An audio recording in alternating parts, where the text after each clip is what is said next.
Emma came home from school and was shocked to find her house had vanished into thin air. All that remained where her house once stood was a blanket of snow and a strange black stone. As Emma touched the snowy ground, she felt as if her mother was waving to her from not far away. The night before, after school, Emma had accidentally witnessed a strange man come to her house and accuse her mother of stealing something from the company. Her mother argued that she had only borrowed it for an experiment and would return it soon. At dinner, Emma pretended to know nothing and asked her mother why the man had yelled at her. Her mother confessed that it was because she had stolen something from the company, but would return it once she completed her experiment. The next day, Emma went to school alone. As she walked out the door and looked back, she noticed all the windows were shattered, confirming that everything that had happened the night before wasn't a dream. After school, Emma waited for a long time at her mother's company with her excellent test scores, but her mother never showed up. Emma returned home feeling dejected, only to discover that her house had disappeared without a trace. In the woods, Emma met a boy her age named Jack, who was throwing snowballs at a robot. The two children ventured deep into the woods to an abandoned cabin, where they were shocked to find an eerie pool of blood floating upwards. As the image of her vanishing house flashed through Emma's mind,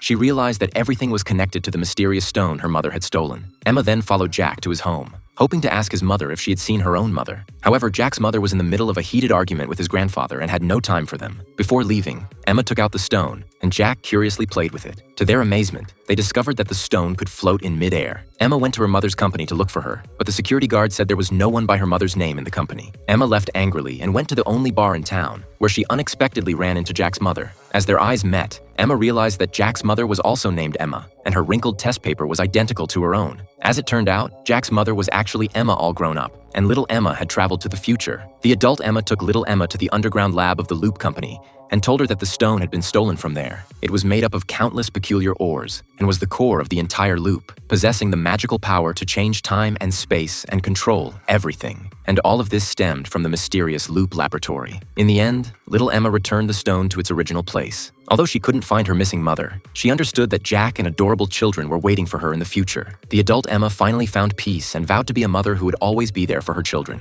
Although all the residents of the small town worked at the Loop Lab, no one knew exactly what it was researching. The secrets behind the loop still awaited exploration.